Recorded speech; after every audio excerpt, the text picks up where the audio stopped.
wase. Oya, inakuaje? Welcome to the Youth Changers Kenya YouTube channel.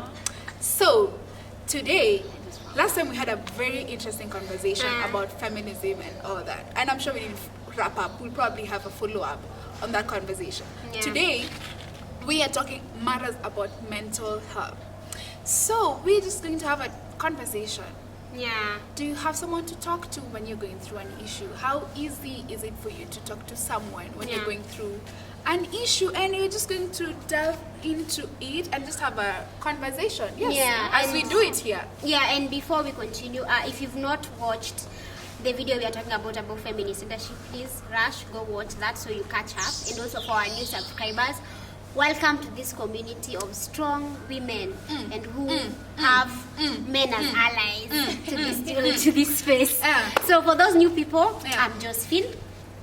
My name is Mulobi. And my name is Maureen. Yep. So Mulobi, take it away. What are you like? Senior and lead discussion today when your boss. Oh wow. Okay. Oh wow. So yes. How easy is it for you to talk to someone? On a scale of 1 to 10? Yes. On a scale when you're going 10 being the highest. Yes. How? Okay, for me it's actually something I'm learning. It hasn't been easy to talk to someone. I rarely talk to people. Yeah. So on a scale of 1 to 10 is like a 2. Okay. I'd want to know. Yeah. Why is it that it's very difficult for you to talk to someone? Because you said always, ever since you grew up, it was very difficult. Yeah. Well, while growing up, yeah. You know, English is ilikuza na meli. So, yeah. So, how easy was it? I mean, how difficult was it for you to talk to someone, and what fueled that? Like, why do you think you turned out the way you turned out? That is a very difficult question that has a lot of answers. You must answer A to get to B, Roman 1, and then C, Roman 2. So I think for me it was very difficult for me to talk to people because first, I'm very talkative. That we've established so far. Yeah. I'm very talkative, and when you're talkative, people tend to think you're okay all the time. So what does Josephine do? I go with the flow. Everyone knows I'm okay, so that is what I show. You have to put up a brave face all the time. Yes, all the time. And then, what was not helping is the fact that I'm the eldest, firstborn. So there's that. You cannot be seen as, you are going through something. Yes. Yeah, and plus, when you're firstborn, you carry the whole world on on your shoulder. And then you're the problem solver, so you can possibly not have problems. Yeah, and so you have also the savior mentality. You always want to be there. To save everyone. And then when like someone comes, you want to talk about what you're going through, but then someone comes with theirs and you're like, yangu ni kidogo, it's not much, let me just listen. So you end up just pushing whatever it is I was going through to just listen to another person. So I invalidate whatever it is I'm going through and then validate someone else's. So I think it becomes very difficult to open up to people. Yeah. And just before we hear you, I'm reminded, a friend of mine was telling me her experience of losing both parents and how the funeral of the last parent who died, everyone was telling her, I mean, she's just a very young kid, and then everyone is telling her, when people are talking and they're giving the speeches in the burial, everyone is saying, oh, now you are, when mama, when baba, I know, now that's you have to, take, and so you grow up, you are denied the chance of even being a child, yet you are still a child yourself, and so that's very sad. Yeah, I think mine is just like Josephine's as well, but I mean, as you grow, you realize you can never carry the world on your own, and you cannot make it on your own. You just have to talk to people. Yeah. So growing up as well, I did not open up to people. I'm not really a firstborn, but I'm the eldest girl in our family. And the one I follow, our elder one is a brother, but he really didn't seem like he cared. He was just, so I ended up kind of being like the acting firstborn still today. Yeah. So I used to really carry a lot of baggage for everybody, just like Josephine. But it got to a point I thought, apana, it's a cheesy. Yeah. So I had to speak out. But then again, before I could establish trust with the people that I could talk to, it took some time. It actually does take some time before you can get somebody that you can trust that I'll tell this person this. When the point of being super vulnerable, you're weak, at that point anybody can kill you with that information that you're going to give them. Yeah. So getting a person that you can get vulnerable with is usually a bit difficult, but with time you kind of look around your circle and you get somebody that you can share with. So I eventually learned opening up, and nowadays I came to realize that the minute I share something that is bothering me, my life becomes so easy, and I get so re-energized in a way that I cannot explain. So currently I speak out a lot. And you, Mulabi? Yeah. We'd like to hear your experience. You cannot be asking us I'm questions. just asking people questions. Yeah, and hearing your friends' stories. Yes. Oh wow. I'd say I've really grown up. I think first of all, I had a very safe space to speak, and I was encouraged to speak. Like I was always encouraged to speak. If there's anything going wrong, I can't remember any time that I probably shielded anything that was happening to me from my parents, especially my mother, passionate individual. Yeah. Like when I'm talking about something that I'm passionate about, Someone you will will think see, you will see it on my eyes, you will just see it on my facial expressions. Yeah. So when I'm not okay, trust you me, People will even if you're a stranger, you will know. You will know. And so I always like, no. Yeah. If I'm quiet, there's a problem. There's a problem. So I'm that open book. Yes. Yeah. Someone, it's very easy. And once someone asks me, like, what's the problem? You just... I'll just tell you, I don't care. If you go whatever and it talk is, about it, that's your problem. You're the problem. I am definitely not the problem.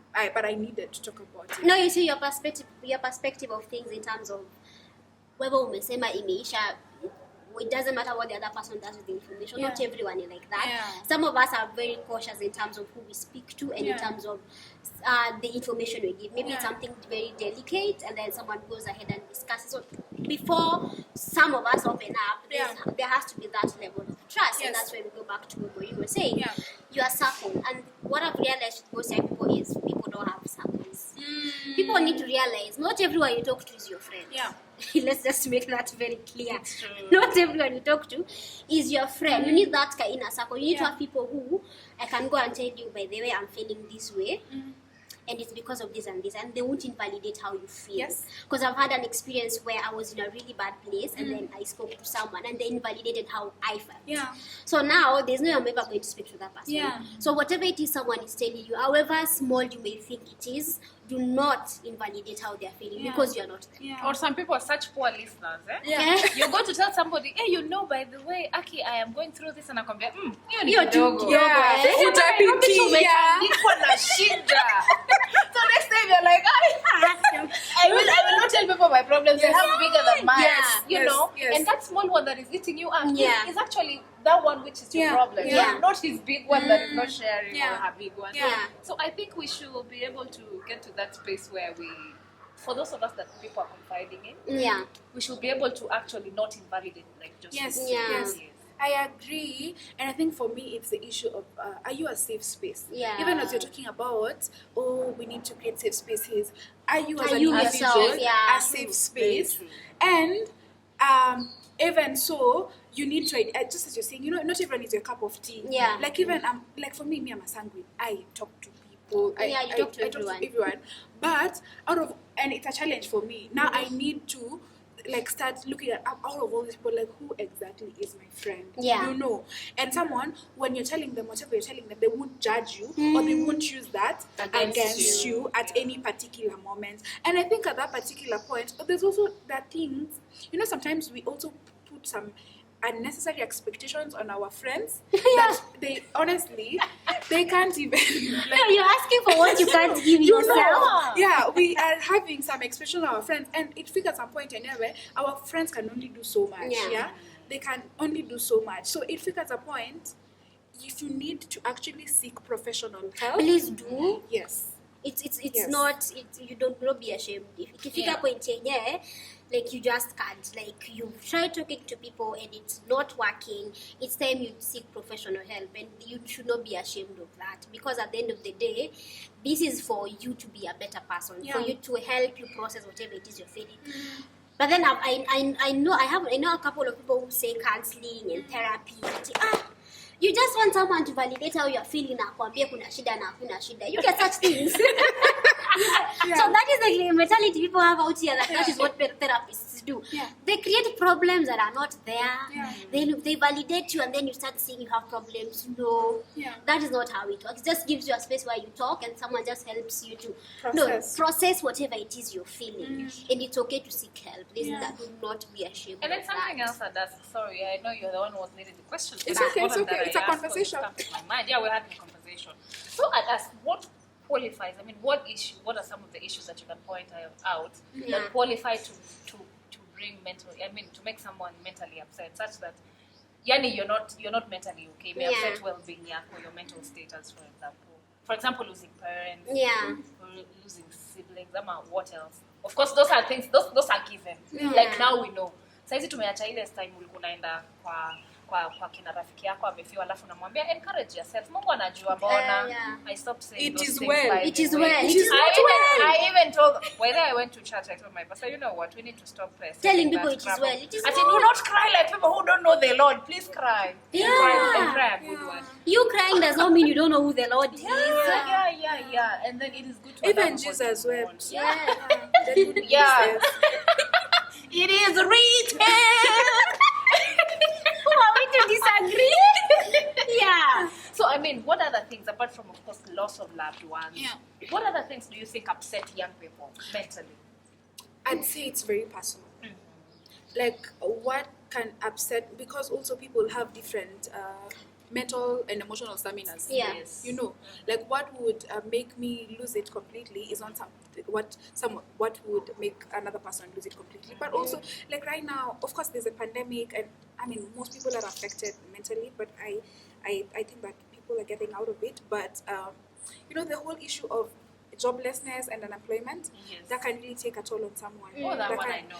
I mean, I grew up being told in the university, what a kazi. Ukimaliza uni, it was like almost an assurance. University You have a job. Yes. 6 years down the line. Yes, can you imagine? And Like very jobless. very Not even a single interview. yes. Yeah. And so now, so you find like even like statistics say like out of we have so many graduates, and like 80% of that are not employed. Yes. To someone losing a friend, That is take a toll not on like death. Like the friendship has It's come to an end. yeah. That would take a toll on someone, but to someone else, they're like, "Why Yeah, you and that painting?" too. I know. Yeah. So I think it's very It varies. difficult. Yes, it varies from one person to the other. And I think what I need to say also is that most people just want to seek professional help when things are going wrong. When they're like But that's not the case. I feel like we need to normalize this such that even when things are going well, just go for talk to therapy. someone. You're Just feeling go good. for therapy. Yeah. And so that it's not weird, so that when things are going wrong, it's easier for you to actually go. To actually know yes. something is not okay Yes. and I need help. Yes. Yeah. Then I also think when you talk about people's mental stamina and capability to absorb these issues and process them either rightly or wrongly, then it is important that people then go through a journey of self-awareness such that you get to know yourself. You know what really affects me, what doesn't affect me, how does losing a friendship affect me, how does being with these people affect me, and then that way then it will be easy to tell that something is not good with me and I need to seek help. I think that is very important. And also know your because I think it's triggers. something that really know about your in young triggers. people. Know your triggers. So I think So I think the other thing that I can mention, this especially for those that are in schools, in the primary or high school, is there's that pressure of you're in class 8, you're supposed to perform a certain way. Your parents want you to perform a certain way. That pressure, it can also mess up with those in schools. Or you're being given too many assignments, na jioni, they are due in the morning. It just puts a lot of pressure on people. And the parents need to be able to be that safe space for their kids in terms of if my child needs to feel like if things are getting too much for them, I'm here, they can speak to me. So the parents out there, this is my call to action to you parents. Yes, you. Kindly be a safe space to your kids. Be someone your kids can confide in when they are going through something. School lewa, mom, akishaanza tu, mama, dad akishaanza, umeanza kupiga kelele, na tujasikia hata kuambia nini. So just give them a chance to speak and hear what they have to say. And for those of you out there, be that safe space that you want another person to be for you. Yeah. Okay. And know yourself. Yeah. Know yourself. It's a journey. Yeah, it won't happen. It's a journey, and every day there is always something that you're learning about yourself. Again, because we are individuals who are growing, so there's always something that we're learning or relearning. So just be patient with yourself and know yourself. That way, you will know your triggers. You will know even how to avoid those triggers, and just know also when you are not okay, and you can actually seek help. Yes. So thank you very much for being here with us. I think we've had a very insightful conversation. Yeah, guys, make sure you watch. Those that have not subscribed, subscribe. Share with us your mental health awareness experiences, thoughts, and comments. Hapo chini kwa comments. Click subscribe. Tell us who you talk to. Tell us who you talk to. We would like to know. So until then, bye.